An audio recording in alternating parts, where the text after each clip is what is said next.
Welcome to the adventures of self. Conversations with ordinary and extraordinary people as they explore what it means to be self-expressed. Come on in. Join the adventure.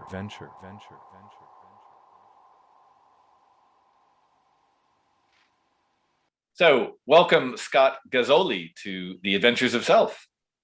How are you, Taylor? I'm doing phenomenal. I'm tuned in. I feel great. I'm loving this. How are you, my friend?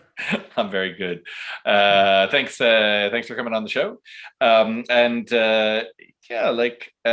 There's a lot that I would like to discuss, but I think one of the things that really connects us is that I don't know if we're like brothers from a different mother, or that, and there's a bit of almost like a time travel element. Yes. I look back to where I was. I don't want to give away too much, but whatever it was, like 15 years ago, right, when I was living in New York and very much in the corporate world, and I really appreciate your own journey, because I'll tell you, when I worked in corporate, I was in corporate and I was very disgruntled and challenged. I mean, I had wonderful times as well, but it took me a while to open up and to be able to, I'd say, co-create that kind of corporate existence and a spiritual life. And I really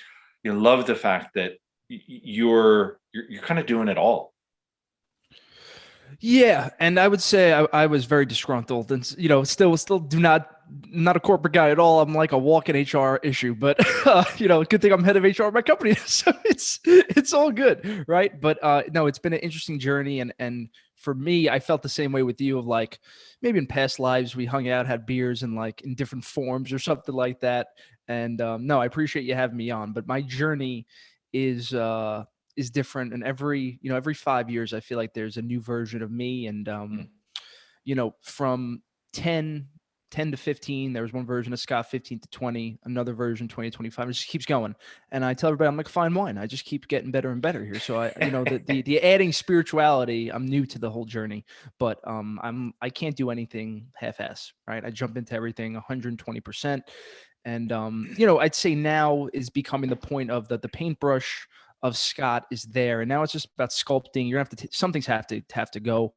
Potentially the corporate job, potentially the giving up the material life of making money, because honestly, I think you mentioned on my podcast, it's nice to make money, but it's not. It never filled me, and I'm happy and really grateful that I was in the hedge fund for 6 years. I went through the whole process of going to the top. You're working with the 1% people. That's what builds my business now. But I realized quickly that the money is not the answer for me. And I always kind of felt that, but when you're seeing, you have it and you don't feel different. I was actually spending more money than I had when I had the money, because I was so upset with my job, and I would wait for Friday to come. It would hit, and I would be like, how much money could I blow? I'm looking for these sense pleasures. I want drugs. I want women. I want to put on the suit. I want to feel like I'm important. And that's not the way to go. And people see me now. I see the kids, all my friends in that space of, well, you're just a different guy. I go, okay, you could try to make that money. And what really put this into perspective now is my day job now. The name of my company is called the Quest Organization. We try to be a one-stop shop for ultra high net worth families and individuals. So that's $5 billion and up. A lot of successful guys. And every guy who chased money is just miserable, whether they know it or not. It kind of hit it. It made me realize, I'm on the right track here with what I'm doing. I'm lucky enough to, run the business that I run while, having my foot a couple toes in the corporate world and having to play that game. But by no stretch of the imagination do I have to, wear the suit every day. And I tell my guys the same thing. Listen, we're here to make money. We're here to be successful, but have a good time doing it and really enjoy what we do. And even, try to take knowledge from, like my podcast is just providing valuable knowledge. I try to be like a vessel And I try to use that as my firm. I tell my guys, listen, you're talking to billionaires. Like they, even though they're miserable, some are assholes, you could really learn so much from them. And even I learned when you're talking to the guy with the fourth home is a $30 million condo in the city, like, why can't you have one or two condos, just somewhere? So it's definitely, it's been a blessing, more than a curse for me. And that's why I'm very grateful that 5 or 6 years being at the hedge fund, you got ulcers, you got a lot of stress, anxiety, but I learned from every challenge that's thrown at me. I really try to learn from it and say, okay, well, don't do this. And luckily I've made a lot of mistakes to figure that out. So. Yeah, well, I definitely, we were talking about it on your podcast, like the idea of the value of making mistakes, right? Like, what is a mistake? Like, you can actually break it down. It's a mistake, right? It's like in, I think in in music, like, music production, and also like in video, films, right? It's like, okay, take one, okay, take 279, right? Okay, we're going to get it right this time, right? And it's like, when you listen to an album, right? When you go see a movie, right? That wasn't all done in one take, or very rarely. It's take after take after take. And so it's just a mistake, right? And that's cool, right? You learn from that. And adjust. So that's cool. I wanted to ask you, because you were speaking about the clients that you have, and where do you see yourself in that? Because I think a lot of people, I listen and I'm like, whoa, you work with billionaires, like that's I know some millionaires, but like I don't know any billionaires. And it and I think there's also a lot of, maybe I bring my own sort of sense of judgment into it. It's like, well, those people, right? And it's like, well, like, people have done amazing things, right? And then they can create amazing things from it. And so, what is it? Is it what you want? Is it a? Because I think also the question, I don't mean that in a sort of trying to lecture in any way, but where do you see it in your own process, your own growth? Because you said, like, you don't do anything half-assed, right? You do things to 120%. So what I know about you in brief time knowing each other, you're in it because you believe in it, right? I mean, I while you were working for a hedge fund, certainly when you started, when you're in it, you were in it. That's what you believed in. And okay, fine, you came to a learning and you said, fine, that's not me anymore, and now I'm doing this other thing. Mm-hmm. Yeah. So in the hedge fund space, I was doing accounting, finance, I got my CPA, CFA. So what you're doing is just different than what I'm doing now. Right now, our pitch to these families, and I would say I am the reason that we're different, right? It's because we are trying to take these billionaires, their money is infinite, right? Money's not an issue to them, but what they don't have, and you could see it from the way that they are with me originally, there's always people trying to kind of take from them. There's always somebody who's just wants something from them. And my approach to it is basically the approach I take with my podcast, I take with people in general. And what you see here, this Scott, this kind of off the cuff, being Italian, loud, that's me. And that's the way I am in their meetings. And some of them like it, some of them don't. I don't care. But that approach, and I tell them, listen, I could bullshit, but I'm not a bullshitter. What I'm going to do is save you the most finite resource you have left in your life, which is time. And we're going to get whatever you need done. So whether that's M&A financing, whether they're trying to get a baseball team, I'm involved with some purchasing of baseball teams. Recruiting is a piece of what I do. If they need an estate manager for their family office, is really the speciality of what I did. And that seems to get it done. And I always go to the meetings. It's a very hand-on boutique approach. There's 14 guys in my shop. I'm involved in with every, I try to teach my guys, come in the meeting with me. I know you're going to be nervous. You're going to freak out. But for me, by this point, like, that's my specialty. It's like, I've had to present for these people since I was 22 years old. So I don't really care how much money you have. Like, it just doesn't really bother me. And that's kind of that. I think they really enjoy that there's somebody who could just treat them like they're a schmo off the street and like treat them with respect. But you're like one of the guys, like, you're part of our family now. And that's what I tell them. You're part of the Quest family. You're with us. If you need me to whack somebody for you, I'll go figure it out. Like, I'll figure out a problem for you. But that's really, and some people, I would say they're like Sour Patch Kids. Sour Patch Kids is what I've learned. Like, some of them are the best people in the world. They are incredible human beings. And I'll mention one. I'll give you a good example. Mr. Daniel Lubetsky, the creator of Kind Bars here in Kind Bars, Kind Snacks. born with nothing, from New Mexico, Mexican American guy, one of the greatest human beings I've ever met. Some other people, some classic people, I'm sure you guys have seen in the news. Typically, they're children of billionaires, not the nicest people in the world. Those people I try to stay away from working with. But there's always something, a nugget of valuable knowledge that I try to take from them, because even the asshole guys, they will teach you about hard work. They will teach you even how to speak up a little. That's something I'm not good at. I don't like confrontation, but you kind of learn. You have to go head to head with these guys sometimes. But as far as like where I am in the process, I love what we've built. I love what I do, and it's when you're doing something for a billionaire, you're gonna get paid an exponential amount of money just because they're billionaires, right? So that's kind of what we do, and what we provide is a high service where we don't really miss. And there's a lot of stress on my guys and myself to perform, but at this point, the wheels are really turning, and these guys are not killing themselves. Honestly, my guys aren't working more than 40, 50 hours a week. I'm not working more than 20, 30 hours a week, to be honest with you. And that's what I told them. I took them, they were CPAs, hedge fund guys that I saw the same kind of thing, that were just miserable with their life. And I said, listen, you're not going to make $500,000, but maybe you make $200,000, $300,000, $400,000. You're not going to get killed. I have a very unmicromanaged style. Like, we're doing podcasts all day on a Thursday. I love it. These guys could do whatever they want.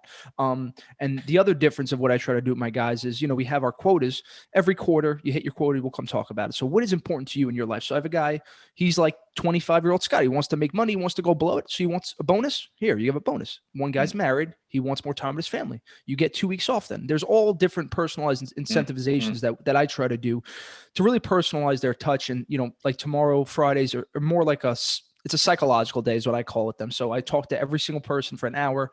Right now we're doing Zooms, and we're just talking about life, making sure they're happy, really making sure the morale of my firm is at the highest level, because that's what's important to me, is making sure everybody's happy. So everybody's happy, I'm happy. Everybody, you don't have to be a tyrant to run these types of businesses. And with the way the new world is with working from home, my other partner in the business got a little crazy. He's more of an old school guy, and you're seeing more now that the more you let go of people, stop stressing them, the more they're going to give you. And I know that because I'm that way. I told my partner's father runs the business. The more you bust my chops, the less I'm going to work. It's just the way it is. Like, I'm just the very type. I think micromanaging a person is more of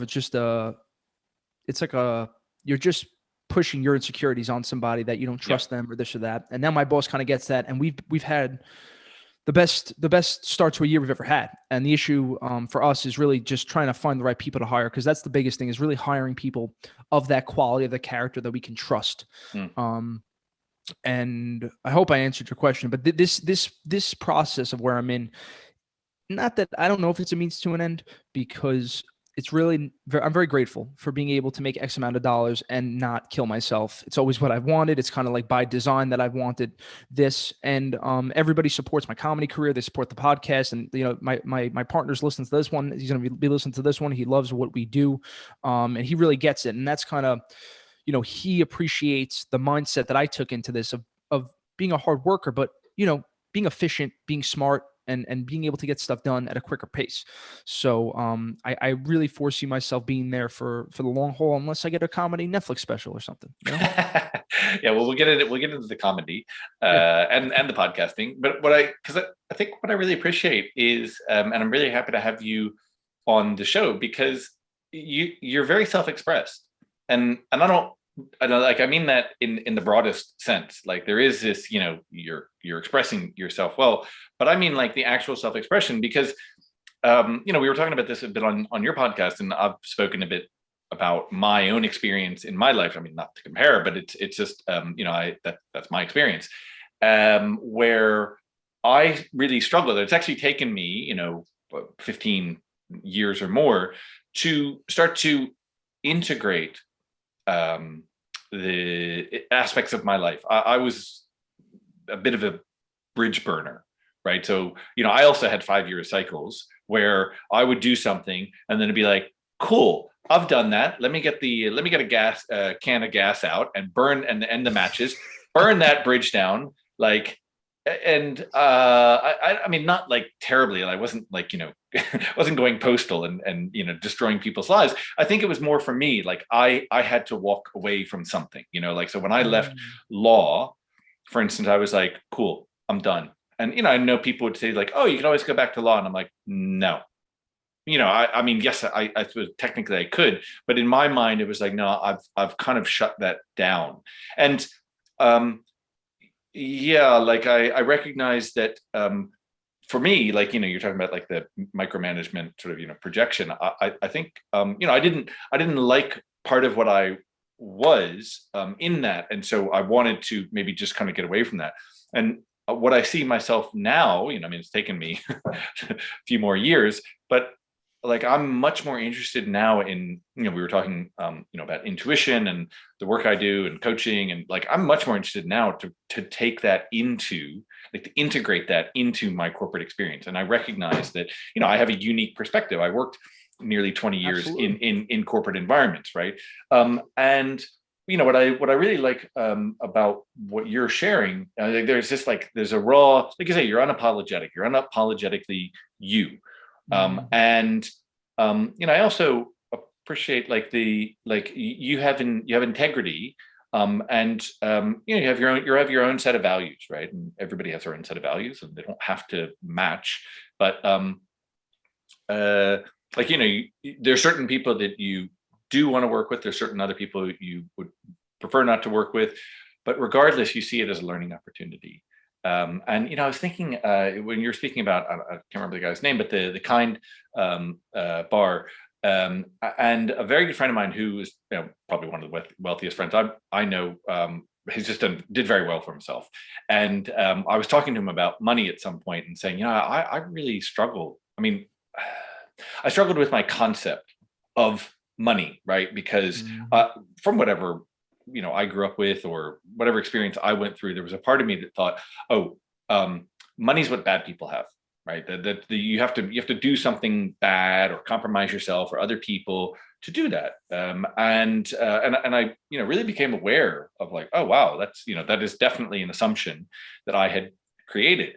Now, I'm sure there's plenty of, as you say, there's plenty of examples you can find and say, yep, okay, I've proven that. Here's this person's an asshole, and this person has money.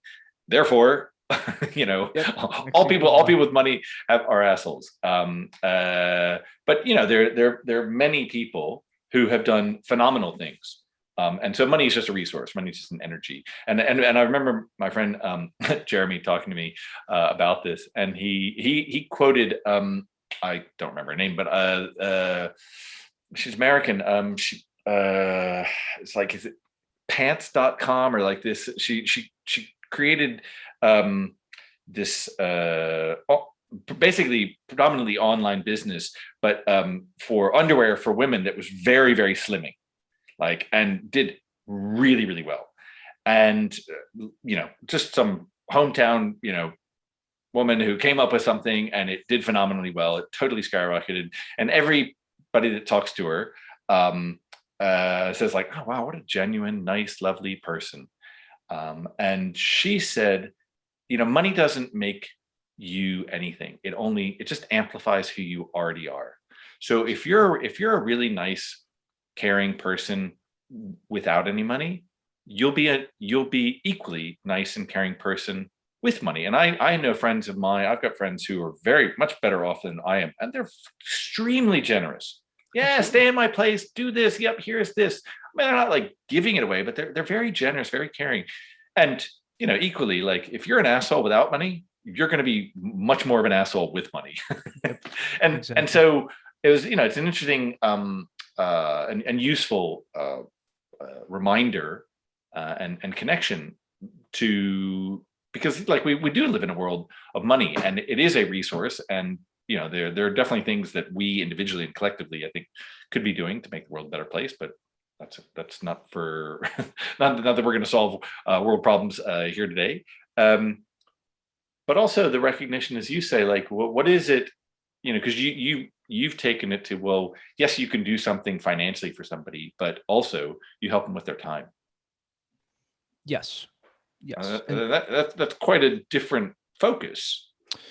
Yeah, looking at things like I like to like the dollar. I was so obsessed with it as as you know, you get into that world of finance, hedge fund. That's kind of the game you play. Who has more money? How do you make this?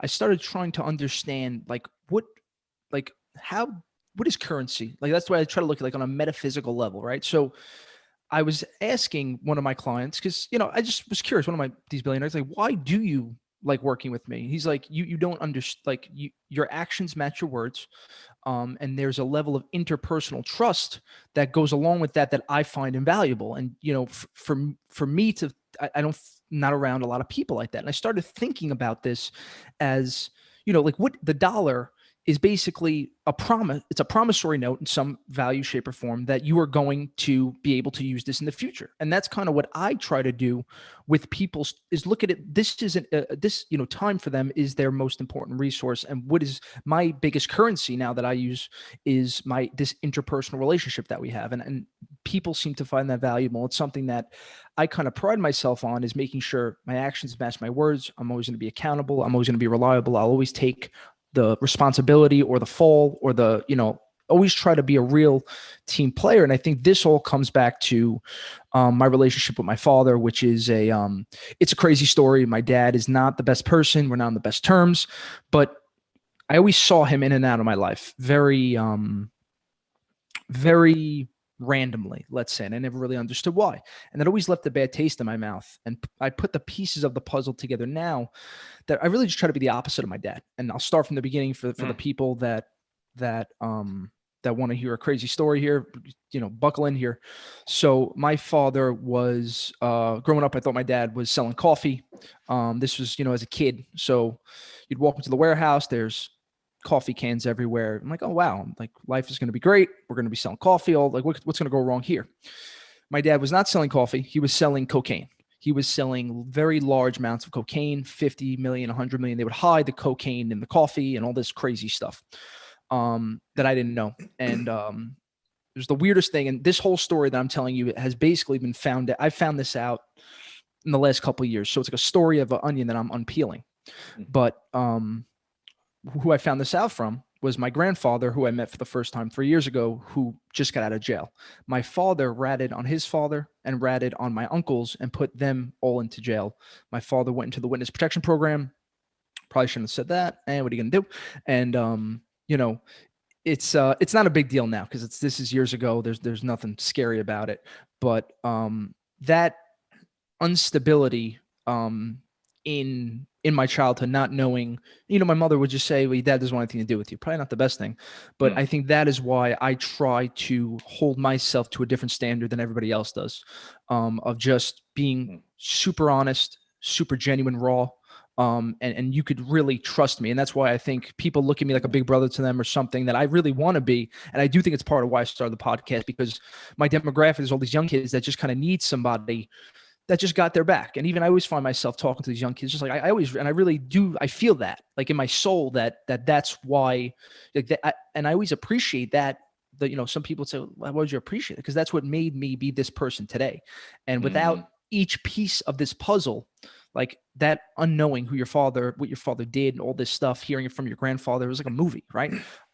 It's crazy. And even, the way my dad is, you'd be able to see him when in certain times, he never treated people with respect. He thought he was better than everyone else. Like I always say, I'm going to treat everybody like how I can tell how you treat somebody by how you treat the waiter.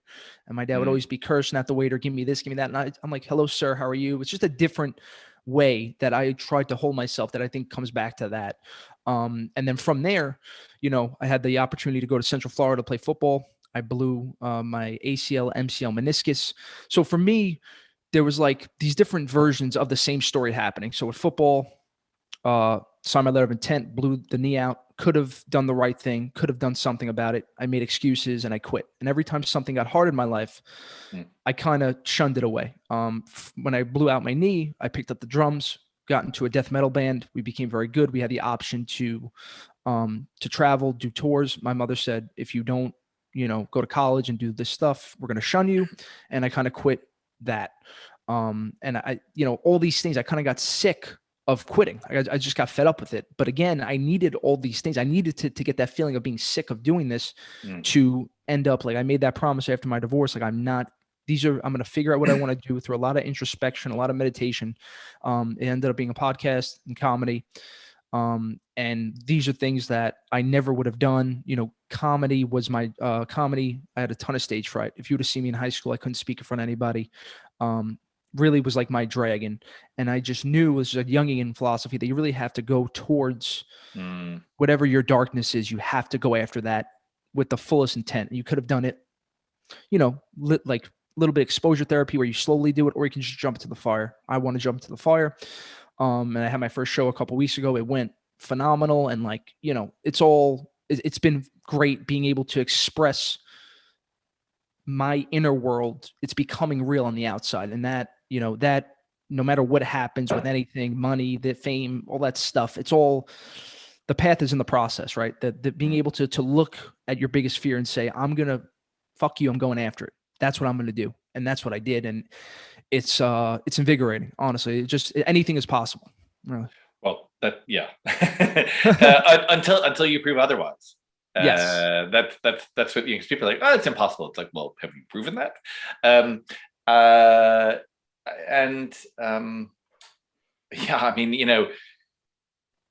It's hard for me to imagine, because I listened to your story, and it comes across as, a little bit bigger than life, but you're alive. You're just a person.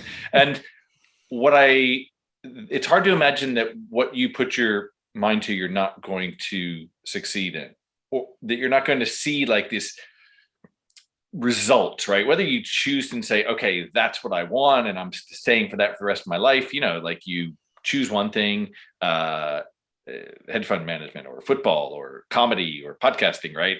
And you just throw yourself into it. And, you were saying with Jung and fears, and the fear, right? We think the fear is real, that it represents some, it's like there's literally like a monster under the bed. Yes. And we have to stay away from it, because if we open the closet, if we look under a bed, if we get on stage, then, well, we're just going to die, right? Somebody's going to come literally like lop our heads off. I mean, I can relate to it in all sorts of ways. I used to think, like, particularly if something like this, expressing myself, I was terrified of expressing myself, right? Like really myself. I think that's when I was working as a lawyer, right? It was good because you're an agent for somebody else. So it's not my thing. Oh, I'm really good at propping somebody else up or doing something for somebody else and just kind of standing behind that. But me being on my own, ooh, that's scary stuff.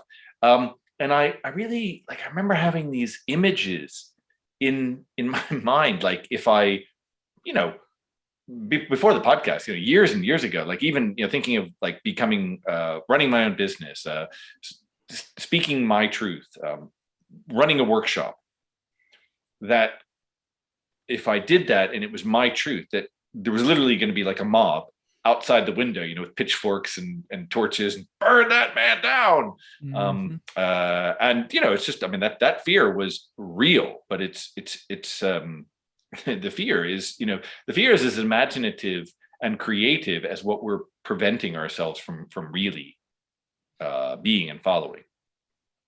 Absolutely. And like there's a reason why you fear that thing, right? And this is like, I know we mentioned what you're teaching is a little bit, it's very paradoxical. Like that's the paradox of the fear, right? Because what you do, the reason why I'm a big Jordan Peterson guy, and, I always thought you want to lower your fear. You're not lowering your fears. Like my fear of stage fright is the same, but my courage to overcome the stage fright is exponentially higher. And then what that does is trickle across a bunch of other different neurons and things in my brain. They're like, oh shit, like these things are possible and it is achievable to just do whatever. And I'm not, some people don't have the issue with it, but whatever that dragon may be, whatever that snake or the spider or whatever that may be, going after that, it's going to, like, trust me, a lot of anxiety, a lot of tears, a lot of sweat. And this was like the first thing in my life that I didn't cut a corner, didn't take a shortcut. It's not easy. I started from behind the start line. A lot of people kind of have a background in this or whatever, and you just kind of winging it. But doing that is it's fulfilling in a way that I really can't articulate, because it's just something that always stopped my career. I would have to, it's just so funny, right? I could talk to a billionaire, no problem. But if you put 12 schmucks in a room, I couldn't do it. Right. And just, there's no rationality to it. It's just, it is what it is. Right. Yeah. Yeah. Yeah. And, there's a lot, right? Because there are the things that we kind of naturally are capable of or gravitate to that some other people look at and they go, oh my God, how in the world can you do that? Right. And then we have our thing that we fear, and you see somebody else do it effortlessly, and you think, oh, that's the thing I fear the most. And you either choose to do it or you stay away from it. Right. But it's, as you say, like, there's no rhyme or reason. But what's interesting is, it reminds me, there's, Pema Chodron. I don't know if you know Pema Chodron. She's I've heard. Yeah, she's a Buddhist nun who lives up in like Nova Scotia or somewhere in Eastern Canada at a monastery, and she's written some absolutely beautiful books. Very bringing a lot of Buddhist concepts into modern understanding. And she wrote a book that just immediately called to me when I saw it, called "The Places That Scare You." And, it's like, you got to go to the places that scare you. Like that's where the learning is. And, it goes to, like you were saying about Jung, right? And you look at like the hero's myth and the dragon, right? The dragon, we assume the dragon is some real thing, but the dragon is in us. And when, It's all in your mind. Yeah, exactly. And when you face your dragon, your demons, your inner personal, it's like, you love what you were saying about courage, because from my experience, you only get the courage by, you get more courage the bigger fear you face, right? And it grows, right? It's not like you face one demon and then you've got enough courage to last you. Oh, well, that's good. You do your first stand-up show, but when you go to do your first recorded video for Netflix, right? The fear is going to be that much more. And it's only by being in that and facing that will you claim the courage for yourself to be able to do that. Yes. And that's there's different ways that you try to go, because I still have another show June 15th. It's like, I'm still going to be nervous, but there's different ways I try to find leverage on myself of like, how could I get myself to do this? Or how do you you have to play these little games in your brain? And the rational thing I always think to myself is, fear is an attempt to avoid danger that ironically prolongs the exposure to the danger. So why would you want to keep sitting through the danger and feeling this way? And now after doing that first show, I kind of get it.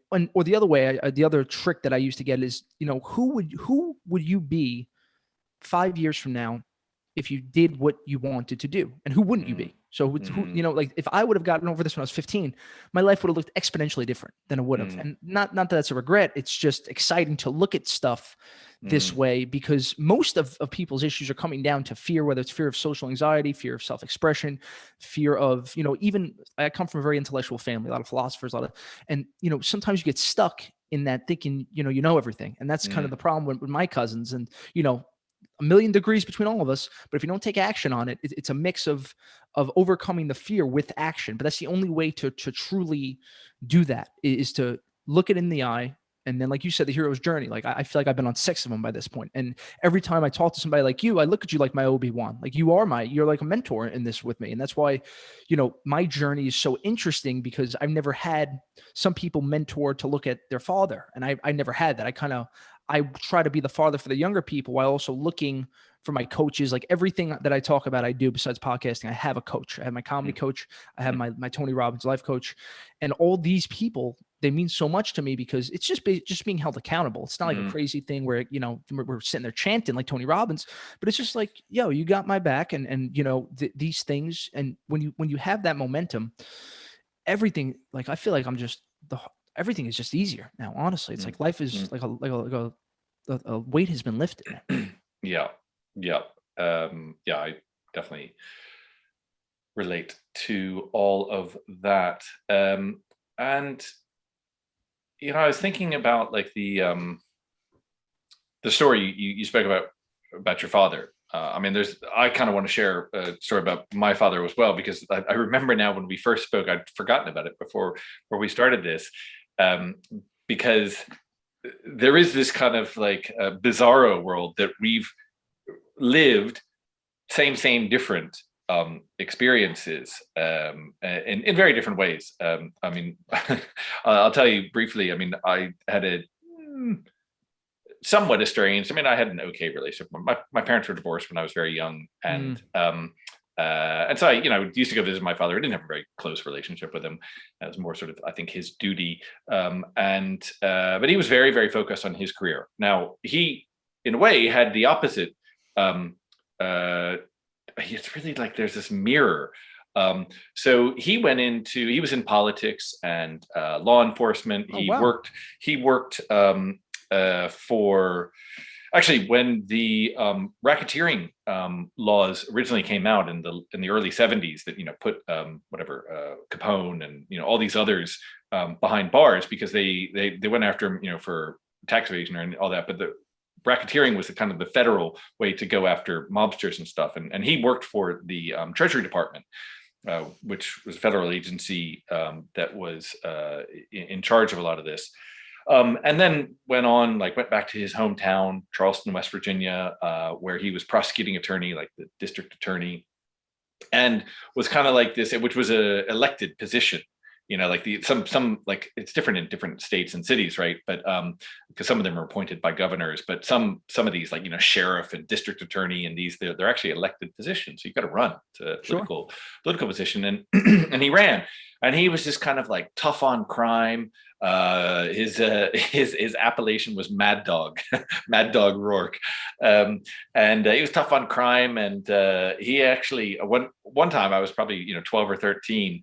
I went to go visit him, and at that point, I think I was really looking up to him, looking for a father figure and looking for something exciting. And he didn't really know how to deal with a kid, really. But he'd sort of like be like, here, drink a beer. We'll stay up till midnight, have a pizza and drink beer. And I'm like 12, and I'm like, this is great. I don't know what this means, and I feel sick in the morning, but hey. And he's like, just don't tell your mom. And I'm like, no, definitely won't. No, of course not.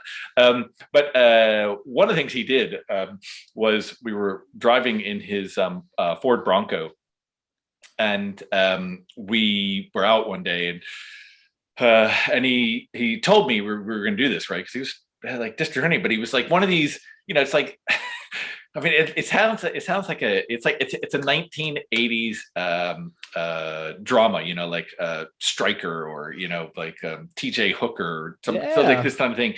So he parked the Bronco and came around. He said, okay, because he would go on raids with the police department as the prosecuting attorney. I don't know if that's, I don't even know if that's legal, because it's like, but then you're prosecuting, and like maybe it was, he would give that case to his subsidiary or whatever, his contemporaries, co-workers. And he came around to the passenger side door, put a bulletproof vest on me, and he said, okay, I'm going around the corner into that house over there. We're having a drug bust. These so-and-so cops know where you are in case anything goes wrong. It's cool. I'll be back in like half an hour. And I was like, holy fuck, what the hell's going on? Like, I'm just sitting in a Ford Bronco with a bulletproof vest on at like age 13. You were on the other side, you son of a bitch. That's exactly. Well, it gets even weirder. So to your story, because so then my father became mayor of Charleston, West Virginia. Wow. It's like totally like, changed the city. Like, it was a lot of time, like after the 70s, like a lot of cities, after like white flight and all this stuff from things, a lot of cities were really struggling in, like New York, right, in the 70s, right? Like famously was like, just horrible. A lot of cities had that. And there was a movement, and I remember talking to him about it. Like, there was this movement, particularly for smaller cities, to really bring back, revitalize. And he did this. I mean, I met people who like years later were like, oh my God, they could meet me and they'd be like, are you Mike Rourke's son? And I'm like, yeah. And they're like, he changed this city, made it the best thing ever. And I was like, oh, cool. Anyway, he was mayor, well on track to be governor or senator or congressman or anything. He absolutely would have been, except he got busted for cocaine possession.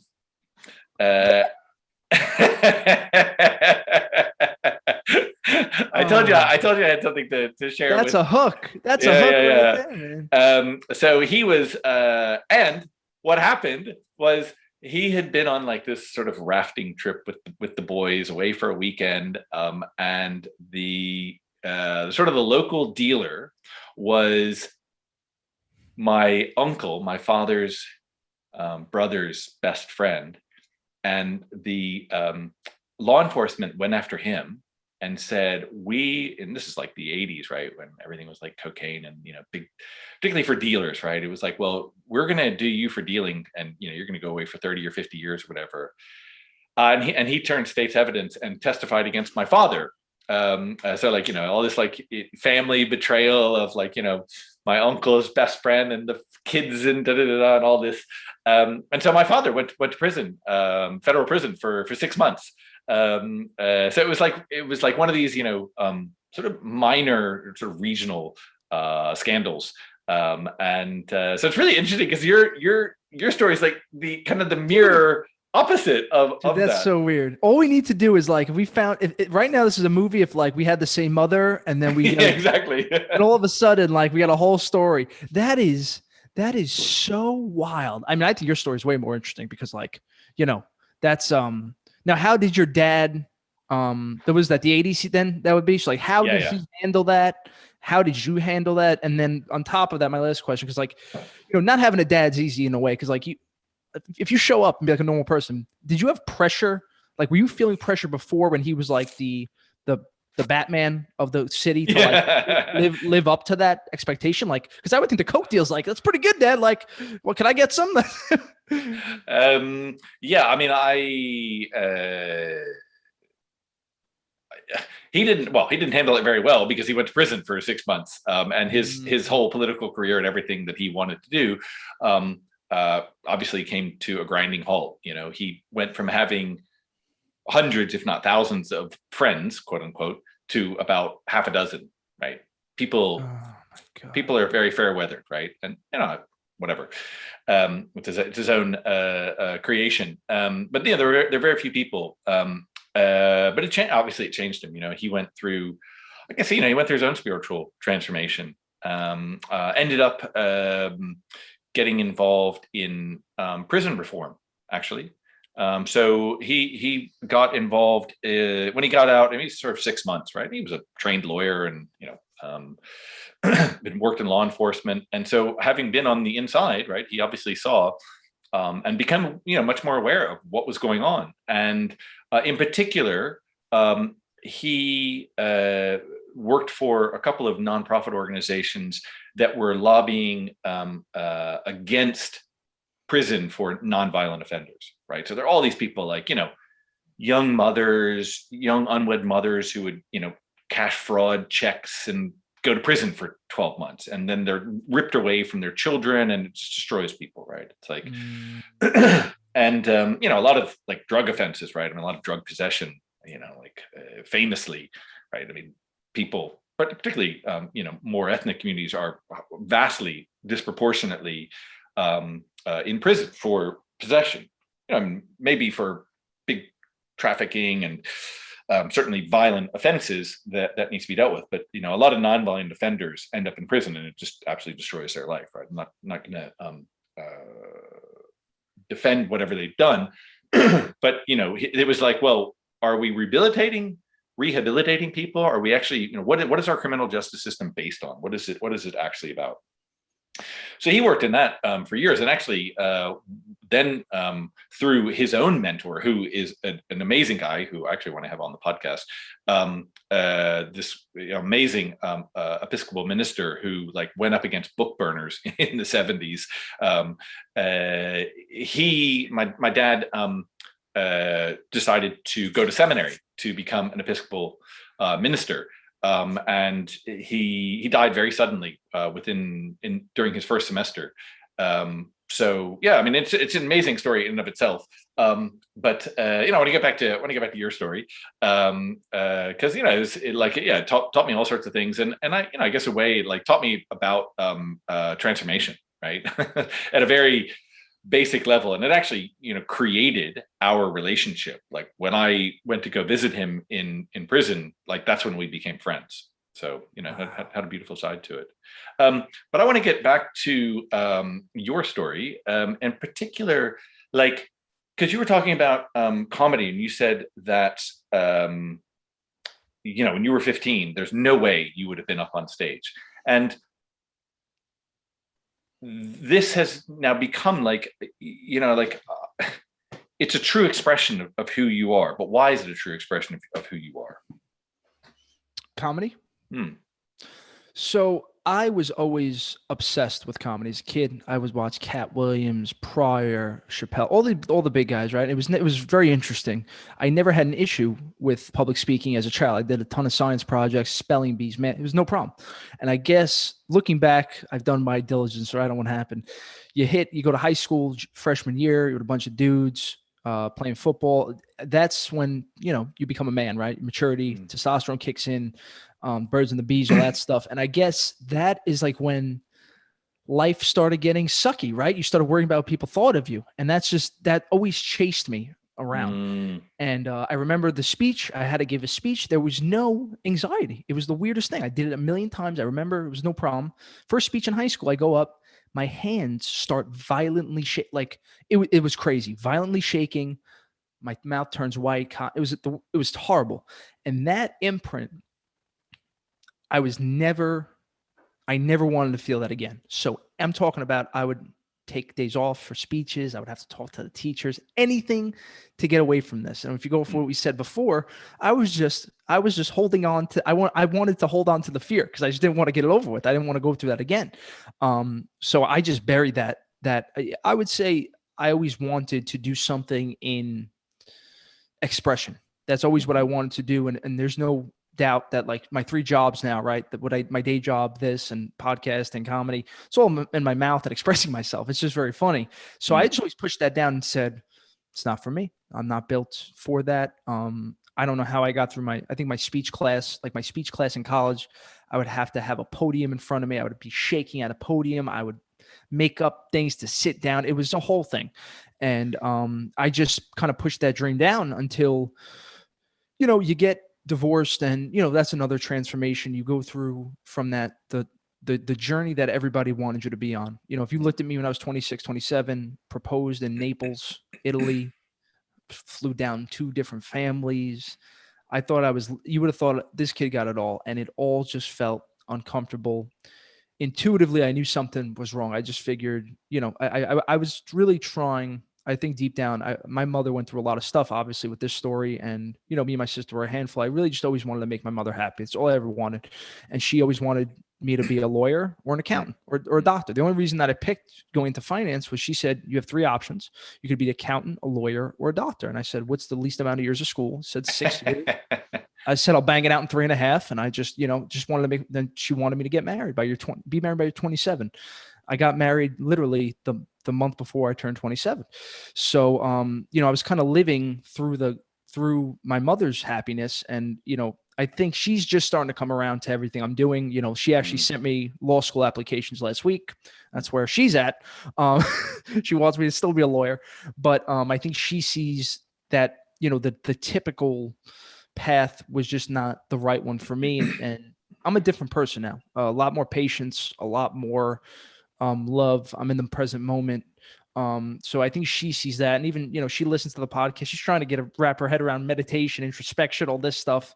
But the introspection work I did, I started my Tony Robbins coach in October 2019, 5 months after my divorce. And we basically did about 4 to 5 months of work of figuring out what would really get me going. And, that's a lot of meditating.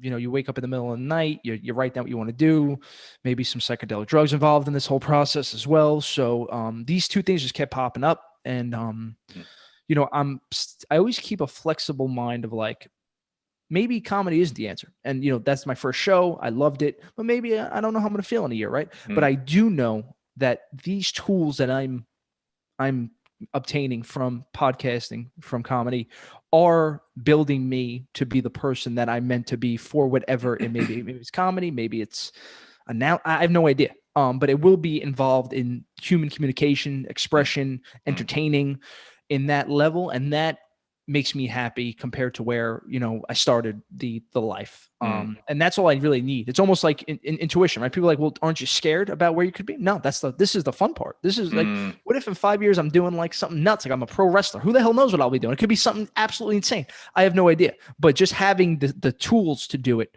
I needed to go through everything I went through to get to where I am, Yeah. And I think it's like, sort of said this earlier, I'm gonna reiterate, like, this is what self-expression is about to me. And that's, why I really have you on the show. Like, I didn't even know, right? And so we were talking about this on your podcast. Like, I didn't know, right? We have a chat. And I remember I'd forgotten almost everything before we spoke. And then as you said something of your father, I was like, oh yeah, that's why I had him on. And this comes through. It's like, oh yeah, I didn't even know that, but that's because the thing about, self-expression, I love what you say, because again, it's like very similar, exactly the same what I say. Like, yeah, I'm doing a podcast now. I had no intention ever of doing a podcast, but I listened to some podcasts. I didn't even really care that much about podcasts. And something about a year and a half, probably about a year and a half, close to 2 years ago. Yeah, probably more than a year and a half ago. I just got this hit. I was like, I gonna do a podcast. I don't know. I don't want to. I'm scared. I don't know what I'm doing. And it just kept coming. It just kept coming. And like you say, I don't know if I'm gonna do this forever. I might stop next week. Whatever. But I know that this is this is what self-expression is. And self-expression is it's a discovery. It's an adventure, right? That's yes. It's the whole thing.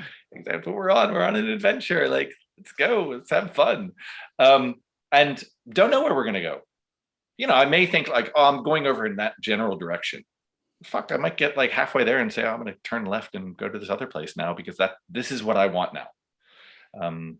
So I love, like, you're in it. You are, and this, all these aspects of you, the as you say, like your day job, the podcasting, and the comedy, right? They're an expression of who you are. And I want to just bring in one other element that I have really been intrigued by and impressed by when you speak about it, which is your meditation. Because, well, in particular, I want to see how that's your self-expression, because you have a very dedicated and, I would say, serious or significant practice. Absolutely. And it's my podcast, the whole pitch is the mind and the body, right? So I can't serve other people at my highest level if I don't be a little selfish in the morning. By first, we connect with the mind. That's my meditation practice. Just let's call it the mind practice. And then my fitness routine. So you're always in the gym 2-3 hours, whatever. I wake up 3:30 every morning. Let's say, drink water, you get kind of all settled. I want to be on my cushion by 3:45, 3:30. That's when I start. And, when I say 2 hours, it may be like an actual focus of maybe an hour and a half, hour 40, because you have to do the work to get you into that system. So, again, you have to work different things to see what works for you. What's going to work for Taylor may not work for Scott. For me, I'm 100%. I'm here. I feel everything. I need to calm down. That's my problem. So, by having some people on my podcast give me different techniques, pranayama, breath work for me is the biggest thing. So people who don't really know a lot about breath work, it's a great tool to really calm down your sympathetic nervous system, just to kind of get you in the right state. So for some people who know Wim Hof breathing, Wim Hof power breath is fantastic if you want to get going, you want to get energized. I don't need to get energized. I'm overly energized. I need to calm myself down. So the classic pranayama breath work is, breathing through one nostril. So I would breathe through my left and then out through the both. and then in through the right, out through the both, in through the left, out through the both. I do that for about 15 to 20 minutes every time before my meditation practice to really get me calmed down. So I'm already in a really nice state by the time I start my practice.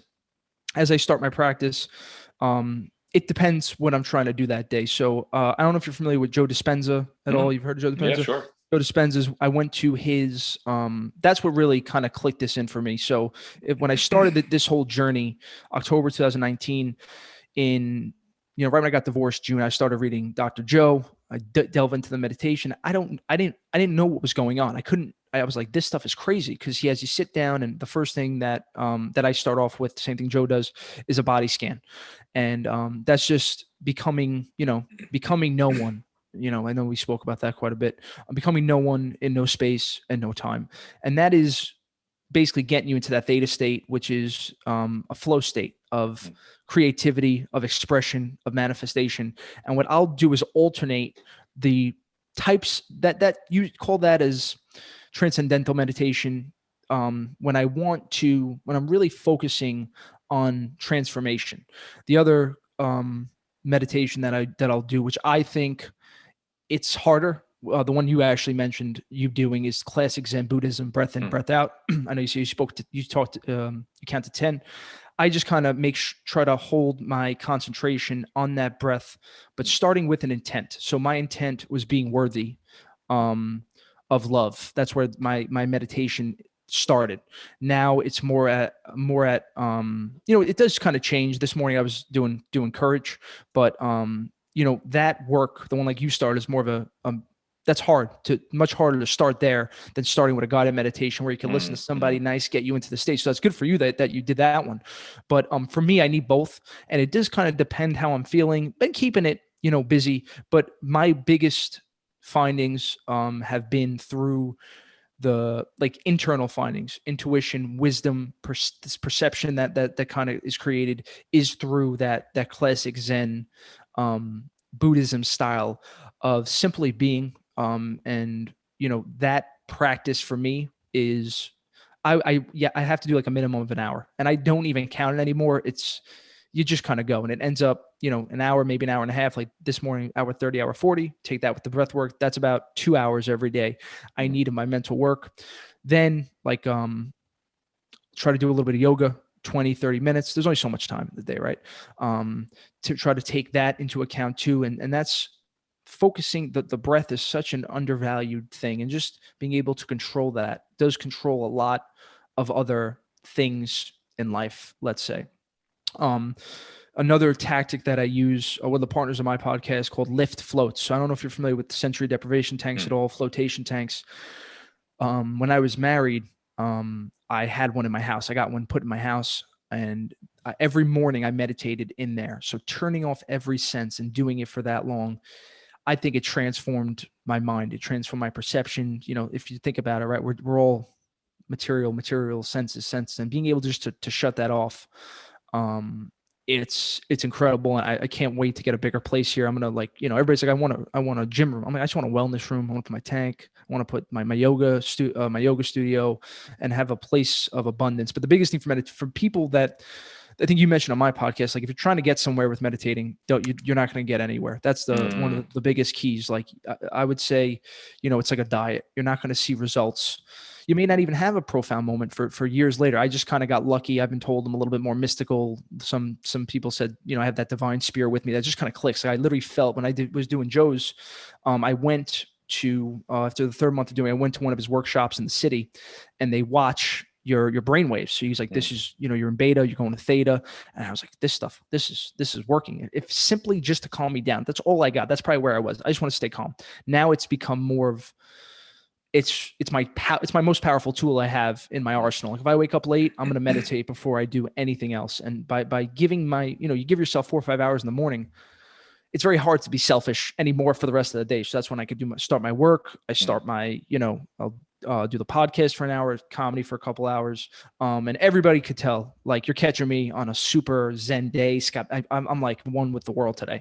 But some days when I don't meditate, if I miss it, my boss would be like, somebody didn't meditate today. Scott didn't get everything in here. So it could be anything. Some people Just like for younger kids, when I say meditating, like what are you gay or something? I want to do that. So just sit in your bed for 10 minutes by yourself and just think, have an introspection. And something I realized is to not get too dove into this, because this is the problem, right? The self-development world and the self-healing world don't really go together, because if you keep focusing on results, you're not going to focus, results in the future. You have a problem with the self just being. So what I've learned is keep that introspection close. So I take multiple 10, 15-minute breaks in my life, just like sit with my thoughts.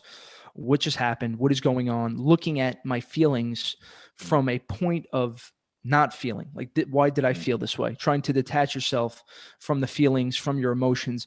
And this, why did this happen? Where did that go? And probably too deep for my own good, but that does give me a sense of clarity. That's like, I really know why I feel the way I feel, why I do the way I do. And, I've gone through this process, like in my soul, my timeline, for like 50, 60 times at this point, replaying each different version of my life and understanding, where, who, what. And that just gives you a sense of knowing, like, all right, it's just these chemicals going off because of past experiences plus these emotions equals that. Yeah.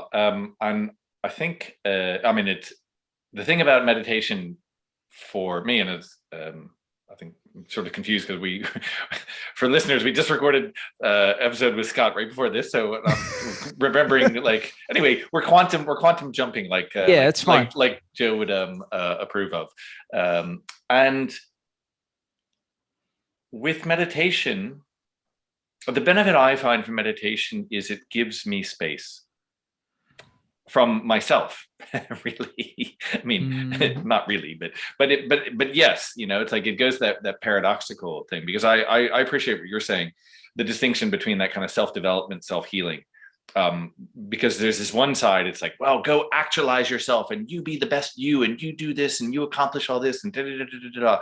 And it's like, okay, that's cool, but also, like, there is this sense of just being, right? Because like none of it actually matters. Like it's, I mean, it's that, it goes like, yes, it's important, but I remember reading a like a saying, or I don't know if it was a mantra or it wasn't that, but like some expression from an Eastern philosophy that, when I was first started really getting into spirituality, it was probably 15 years ago or so. And I came across this way of seeing the world that just had this profound impact on me. And it took me weeks and months to really understand. And it stays with me, and it forms, it's like I realize that actually this forms the basic premise of what I do and how I live my life. And it says that on the one hand, what you do doesn't matter at all.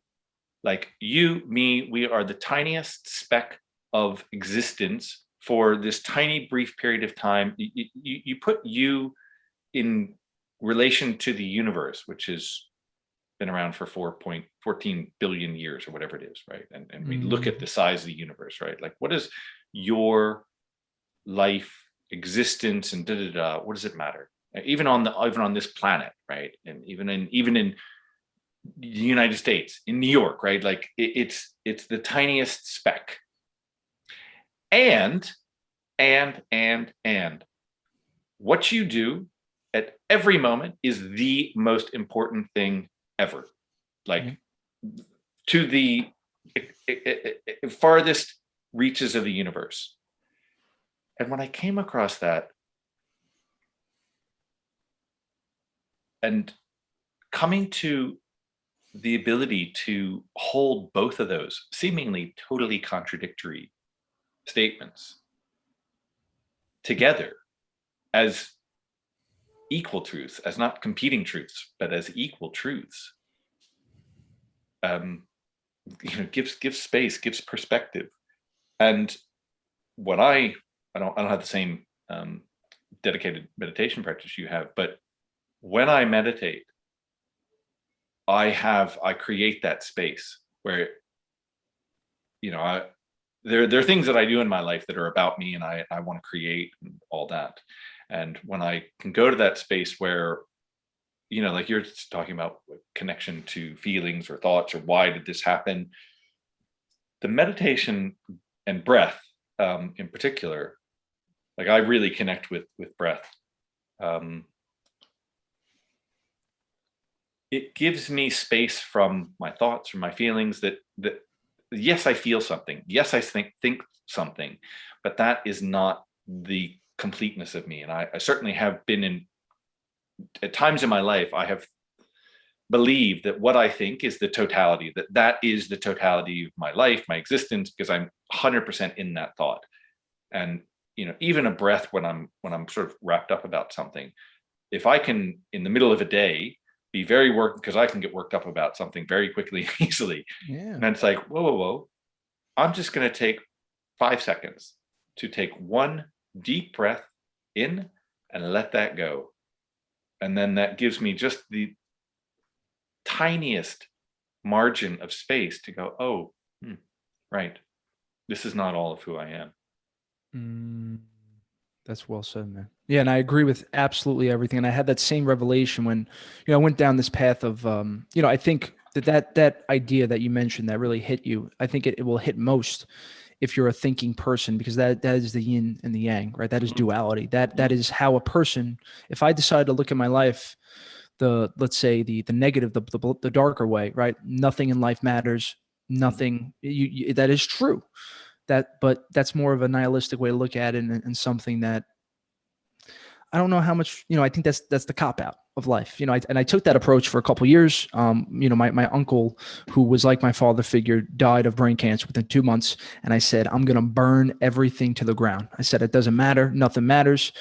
And now I take the opposite approach of everything matters, because, they're both true, right? But I don't think people realize the effect that you could have on somebody's life. Like, for example, in my life, my little cousins, all of a sudden they're investing in the stock market. All of a sudden they're doing this thing. And then, you got me start this, right? Because people think that the way we think is very linear, right? We think this equals this and this, but you're not. You're a node in a network. And I'm not even talking about social media. If I know 100 people and you know 100 people, just by knowing you, we know 1,000 people, because we can connect each other.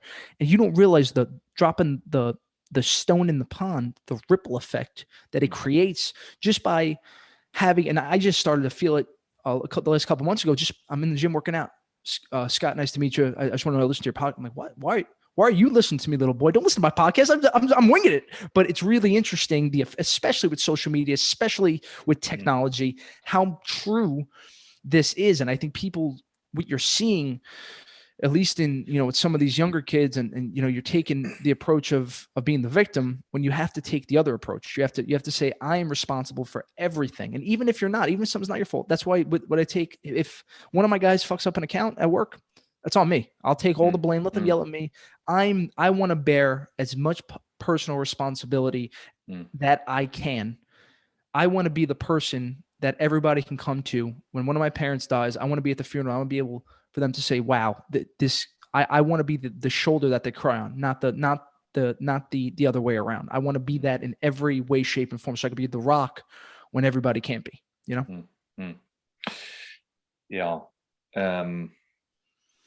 Yeah, beautiful. I think I'm gonna leave it there. We could go like on. a high note. That felt like a high note. It's a really high. Rule number one of Jerry Seinfeld comedy: you leave on a high note. That's what I learned. Exactly. Cool, brother. This has been an absolute rip-roaring adventure. I think we, I really enjoyed this. Thank you for coming on show and expressing your wisdom and leaving us on a high. Thank you so much, Joe. Thank you for the work you're doing. Thank you for the time. This is like a date with Taylor. I'm so lucky. Thank you, brother. Appreciate you. It's a mutual date with Scott. Thanks, man. No problem, brother.